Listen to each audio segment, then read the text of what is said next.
Hey guys, Sid from Sid's Trains here, and today we are going to be reviewing and running the brand new Lionel Legacy Pennsylvania Railroad S1 Duplex number 6100. So as I just said, this is a brand new locomotive from Lionel.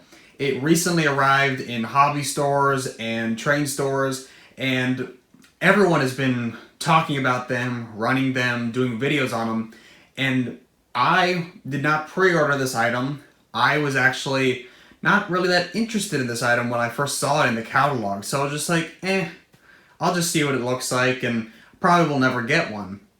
But as some of you may know, recently I was on a trip in Long Island, New York, and I went to Nassau Hobby, a hobby shop there, and when I walked in, I saw this engine sitting there, and it was just stunning.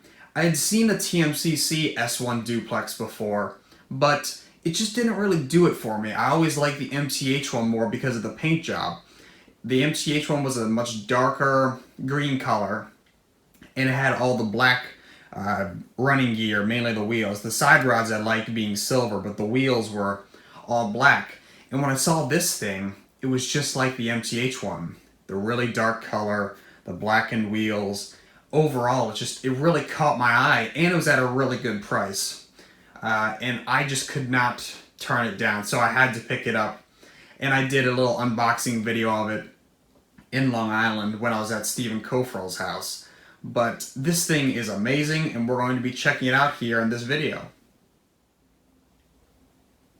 So to start off with a little bit of history on the Class S1 steam locomotive, it was a single experimental duplex locomotive created by the Pennsylvania Railroad.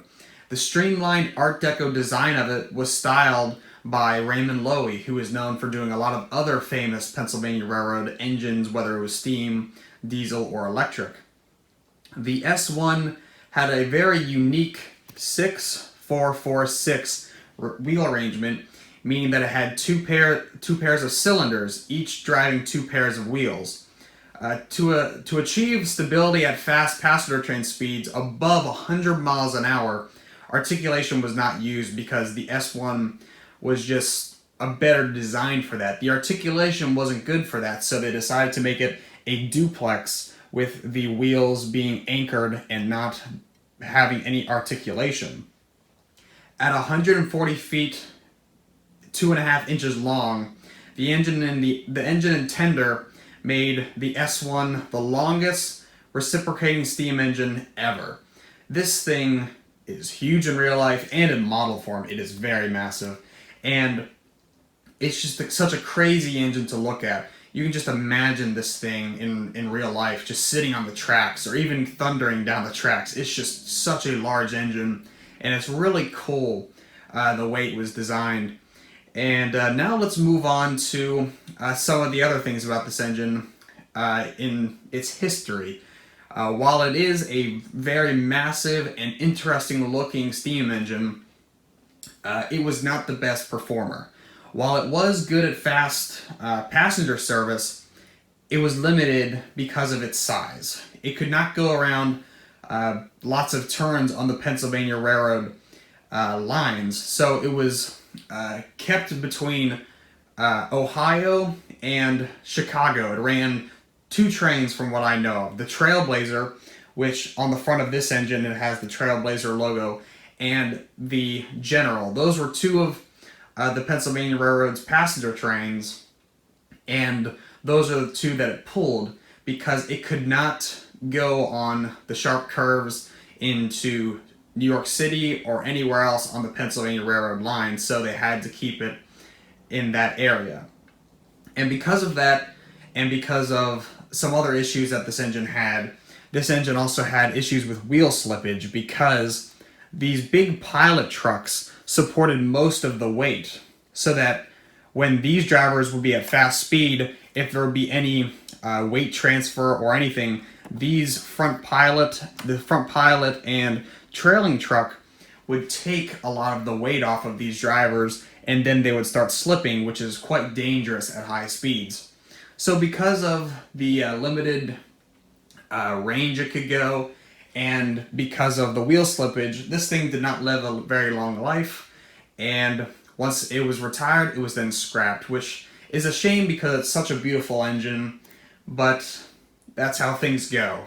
If it doesn't work, you just scrap it and build a new train. So it was a very interesting experiment for the Pennsylvania Railroad, but one that was not extremely successful. So because of that, it was scrapped. And now let's move on to the model of this engine. So starting out with some stats on this engine, the engine is 36 1/4 inches long. This thing is huge. It is bigger than a big boy, and because of that, it was nicknamed the Big Engine. It is such a long engine. And it's really cool because it's streamlined. You don't usually see streamlined big engines, so it's really cool to see that. The minimum curve for this engine is 0.72.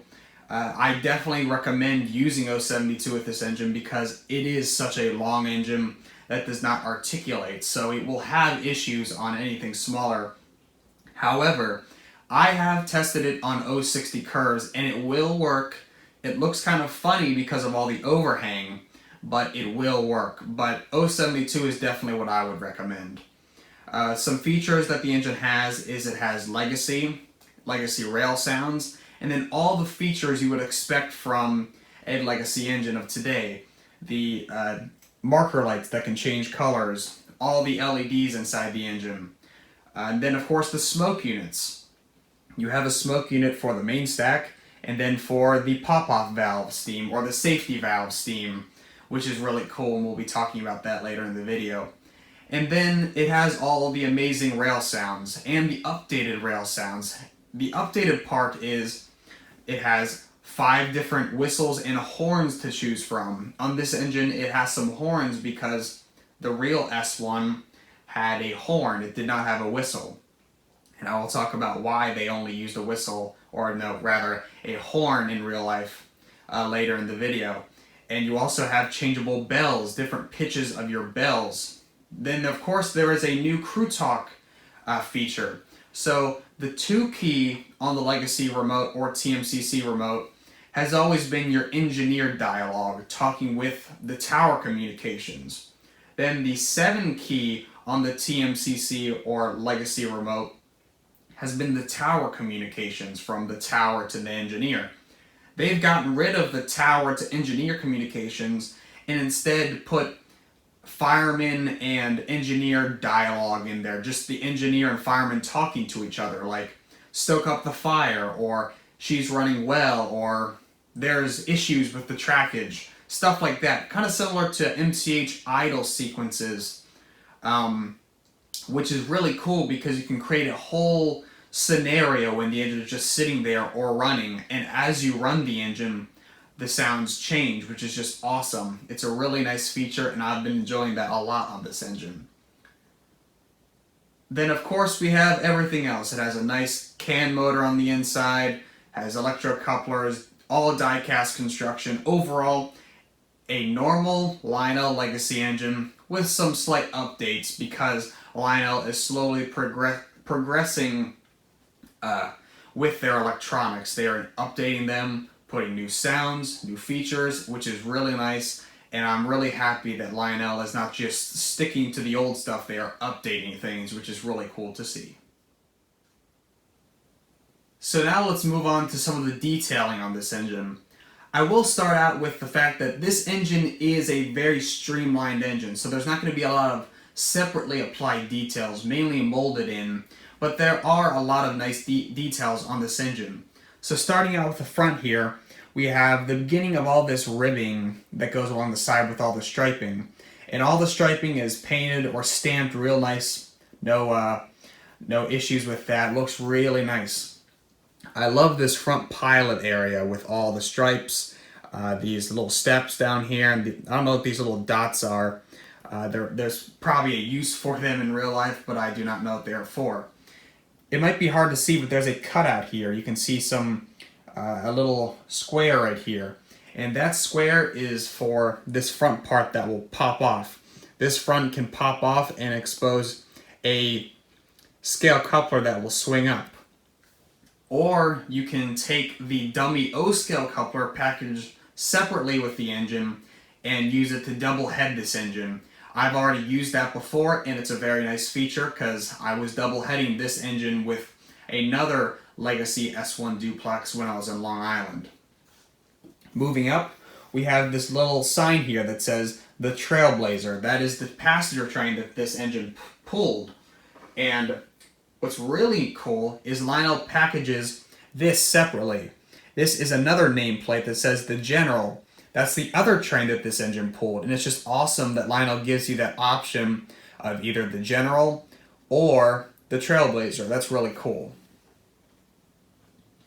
Moving up, we have this handrail that wraps around the front of the engine. Looks really nice. Over here on the side, we have the horn. So let me talk about the horn for a minute. The reason why the S1 duplex had a horn instead of a whistle is because the horn sound travels farther. When this thing is traveling at 100 miles an hour, you really want people to know when there's a crossing ahead of you. So the horn sound travels farther than a whistle sound. But people still like the whistle sound in the model, so that's why Lionel gave you the horn option and the whistle option. Along the sides here, we have some molded in steps. And moving up, we have this amazing torpedo style front. I just love the way it looked. It's so aggressive, and it looks really cool. And then moving up the side, we have some more handrails, and moving down the side, you can see the beginning of some of the nice molded in detailing with the shrouding on this engine. So moving down the side of the engine, you can get a good look at all this molded in detailing. I really like all the way the framing is, because shrouding on real engines is just metal that has been attached to the side, and I really like the way Lionel molded in that detailing. Right here we have the first cylinder on the engine. It has this cool casing on the outside, and above it is a molded in some kind of valve, it looks to be. Down here we have the front pilot truck, which is nicely detailed, and you can see the two sets of drivers back here. So I've zoomed in on the side of the engine to show you the amazing builder's plates. As you see right there, it says Altoona Works, which is where this engine was built. It has the S1 designation on it, and then you have the year 1939, and some other numbering for when it was built, and the month probably, and the day, of course, and probably some other things that I just don't know about. But I really love when Lionel puts this amount of detailing into their models. So moving back on the engine, on the side of the engine here, you can see the throttle linkage, which looks really nice. It's one of the main separately applied details on this engine. Down here, we have the other set of drivers. You can see the continuation of these ribbed stripes and all the casing detail on the side. At the back here, we have the trailing truck. And then right here are these little vents, and I'll give you a nice close-up picture of them. They even have separately applied screens on the back that are kind of see-through, which is awesome, and really adds some nice detailing to this engine. And then here's a picture of the other side of the engine. There's not really much else on that side of the engine because it is the fireman's side, but it is still a nicely detailed side and just has the same kind of casing detailing and molded in detailing that this side of the engine has. Moving back to the cab, we have this nicely molded in step detailing. We have two separately applied handrails here. We have a nice door with a clear insert. We have the windows that have clear inserts in them as well. I really like this front window with these struts going through them. Looks really nice. On the inside of the cab, we have two hand-painted crew figures. And then the back head detailing of the cab is just fantastic. Here's a picture of it. All the hand-painted gauges and knobs. Looks really nice. It just shows the amount of quality Lionel puts into these models. They really want them to be super realistic and just make them feel like they're a real train for the person running them, which is just awesome. And of course, inside the cab, there is also the flickering firebox and a cab light that turns off when the engine starts moving. So moving to the top of the engine, we have this separately applied little screen down in this hole. I have no clue what this is for, but it looks really nice. Moving back, we have some molded in hatches here, and then here we have the dual smokestacks. Inside is a fan-driven smoke unit, and to load smoke unit into this smoke unit, you just pour smoke fluid directly down the stack, and packaged separately with the engine is this little funnel here, which is handy for both this smoke unit, as you can just stick it down in there and fill it like this, and it is also handy for the other smoke unit that this engine has, which I will be showing you in a couple minutes. And behind the stack here we have some more molded and hatch detail. Moving back, we have some more molded in detailing here. This is a really cool piece. I have no clue what that's for as well, but it just really looks nice. It kind of breaks up some of the normal casing on the side here. And then right here we have the safety valves. And this engine, instead of whistle steam, like most legacy engines, has the safety valve steam because, as I said before, this thing doesn't have a whistle. It has the horn. So they installed this feature instead. The safety valve steam is a feature that when the engine is just sitting there, as it builds up steam, it will then activate this feature, and then smoke will shoot out of these two holes down in here, and it will simulate the safety valves or pop-off valves going off, and there's a sound to go along with it, and it's just really awesome. You can also activate it separately by pressing a button on your legacy remote, which is really nice. And to load smoke fluid into this, you pick up these little safety valves. It's a little bit hard because they're held down by a magnet, but you just pick them up and they come out. And down in there is a little magnet and then the hole to fill the smoke unit. And if you want to fill that smoke unit, you take the little funnel and you stick it down in there like that, which is just awesome. It's a lot easier than trying to use a dropper to get the smoke fluid down into there. And then when you're done, you just take the little piece, you set it back down in there. Looks really nice. And you will be seeing that feature in operation later in the video. Moving back to the top of the cab, we have some more molded and hatch detailing, and then this roof vent opens up like this. Moving on to the tender, this is a really neat looking tender because it has this same streamlined shrouding that the engine has. It's not just a normal kind of boxy looking tender, it's very rounded and streamlined, which is awesome. On the sides we have the continuation of those little ribbing with the stripes, which is just awesome. And if you just think these are stripes, these are actually raised in the molding. They're not just a stamped on stripe, they are a raised part of the casting, and then there is the stripe that is stamped onto them, which is awesome. Above that we have the Pennsylvania Railroad logo here with the keystone, which is printed nicely, and then it says Pennsylvania above that, which is also printed nicely. On the front of the tender here, we have the other end of the drawbar, which on the bottom has the IR tether, and then the engine side also has that. And then in here we have some molded in detailing, and I'll give you a better picture of that right now. On the back of the tender here, we have a nice separately applied ladder with separately applied handrails along the sides.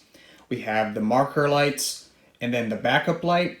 Down here we have the electrocoupler that can be fired from the TMCC or legacy remote.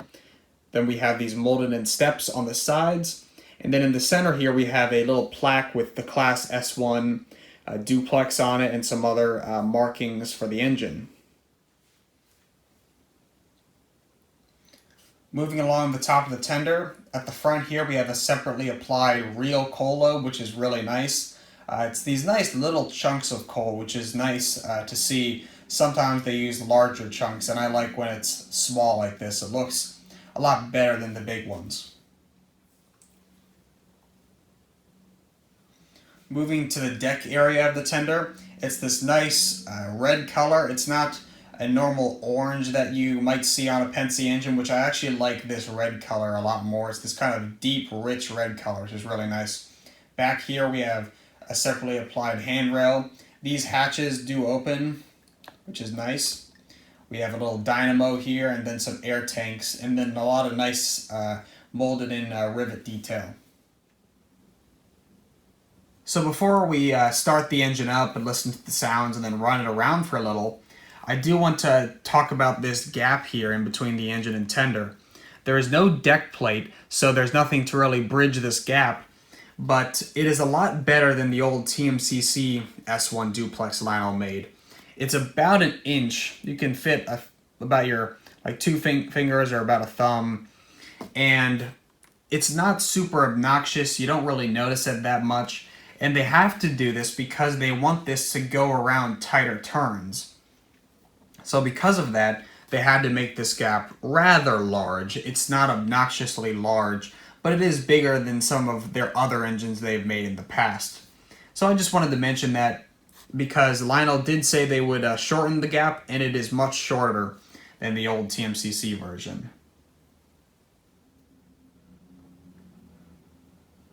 So now that we've gone over the detailing on the engine and the history, let's now start the engine up, listen to some of the sounds, and then run it around for a little. And then at the end, I'll give you my overall opinion on it.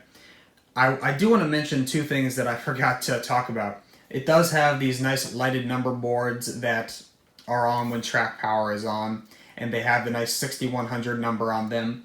And then this engine also has Bluetooth. Bluetooth is a standard feature on legacy engines now, so you can run it with the Lion Chief app on your phone or the universal remote that Lionel sells. So I just wanted to mention that because you do not need full-fledged legacy to run this engine. You can run it conventionally with the Lion Chief app, with the Lion Chief Plus remote, a Cab 1 remote, a Cab 1L remote, or even the full-fledged legacy remote that I will be using. So there are lots of different options to run this engine with. I just wanted to mention those so that people know you don't always have to buy legacy to run your engines nowadays, because Lionel does have Bluetooth, which just opens so many different options for people, which is really nice. This is the Yardmaster. Get us set up running. Your train will be ready at 17:30. Over. Okay, let's get to work. Out.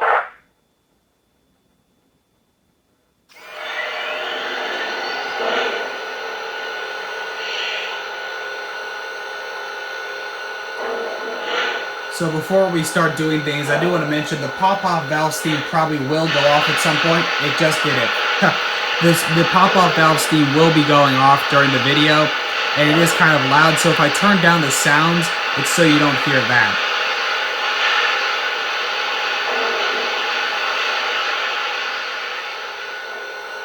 So first off, let's listen to the different horns and whistles this engine has.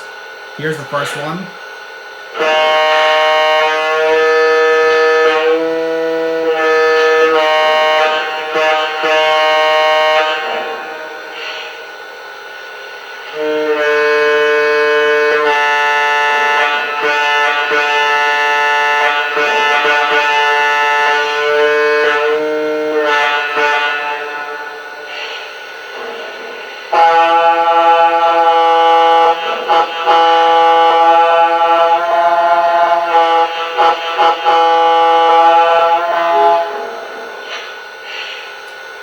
Those were the three horns. Now here's the first whistle. I love this whistle. It's from the M1A. It's just amazing.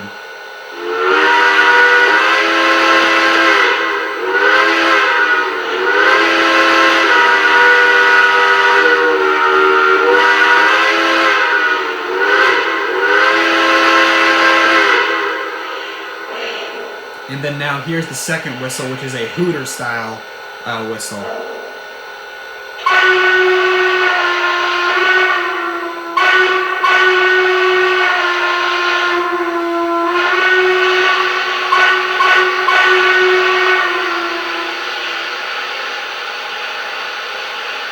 Now I'm not going to go through all the different bell sounds because they all kind of sound the same, just a slightly different pitch. But here's just the main bell.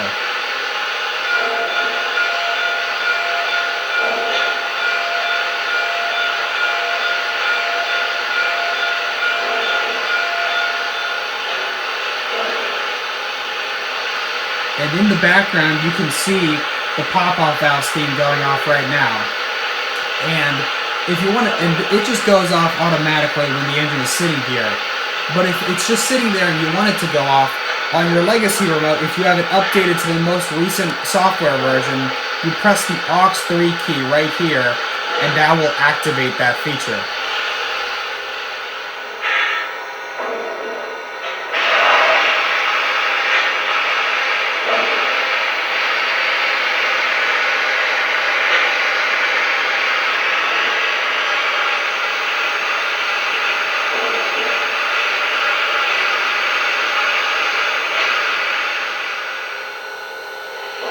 So moving on to some other sounds this engine has, here is the sound of water being added to the tender.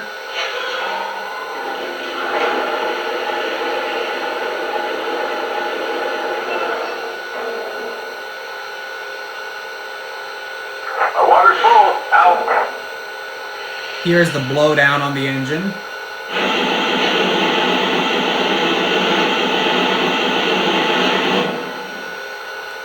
And then here's some of the crew talk. As always, if you do not like the crew talk sounds, you do not have to use them, but I'm going to demonstrate them, and I also like using them. Dispatcher, air is made. Brake test complete. Are we clear to pull? Over. Please hold. Getting your route line now. Out. My coal's full. Out. My water's full. Out. Dispatcher, we're ready. Is it okay to pull? Over. You are clear to depart east on signal indication. Out. Air test is good. Ready to pull. Timetable only gives us 10 minutes for this stop. I'll tend the fire. Short up off the tank. Got a lot of tonnage today. Better bunch in some slack before we start out. Make a note for the house. The right injector needs some attention. It's going to be running a little long if we don't move on soon. So I've activated sequence control, which is done by pressing and holding the aux 1 key, so that when I move it out, it will play all the sounds automatically. I'm also going to move it out with the wheel slip feature activated. It'll play the sound of the wheel slipping and then the engine will start moving. So you do that by pulling down the train brake all the way, turning it to, I don't know, 2 or 3 speed steps, and then when you let go, the train will move, you'll hear the wheel slip, and then all the sounds will play because I have sequence control activated. So let's move her out.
while we're waiting. Going to be a hard pull ahead. Better do that fire while we're waiting. Going to be a hard pull ahead. Switchfoot says we've got 1 off and 3 on at the head end.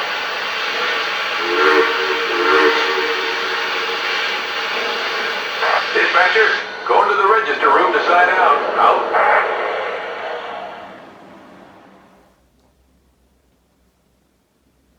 So there we go. That was the engine running, and it sounds fantastic. As you can see, Lionel really did a good job with this engine. There aren't really any issues. I've heard of a couple people having some issues with the trailing truck and the pilot truck, but that's just the issue of adjusting them so that they're perfect. But other than that, I haven't heard of any issues with the sounds or the smokiness or the lighting. It is just a fantastic model. Lionel hit it out of the park with this one. And I really am glad that I got this engine.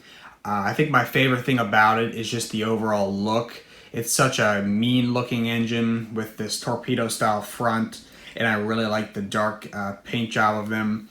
If you're wondering, this is of course the in-service version as it was delivered with the Pennsylvania Railroad on the tender.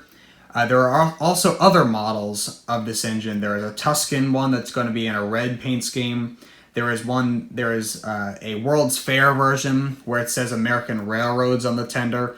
And then there's a calendar one where it has this kind of Keystone logo up here on the front. Those have not been delivered yet, I believe, due to some issues over in the factories, but they are getting those resolved. And when they come in, there will probably be more videos on them.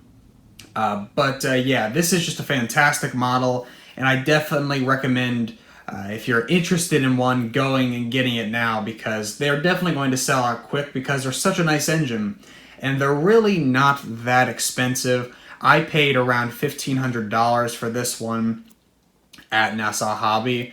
That's probably the same you would pay if you went to Nassau Hobby or really any other store. They're all around that price range, so they are a fairly expensive model, but they are not as expensive as, say, some of the big articulateds or Big Boy or anything like that. They're more priced at the price of a medium style engine like a Hudson or something like that. So it's really a good deal for what you're getting, and you're getting a fantastic model. So I definitely recommend this engine to anyone in the hobby. But that's my review on the Lionel Pennsylvania Railroad S1 Duplex that they just put out. I hope you enjoyed the video, and as always, like, subscribe, and click the bell for notifications. Comment below, and tell us about the channel. I'm Sid, and I'll see you next time, guys.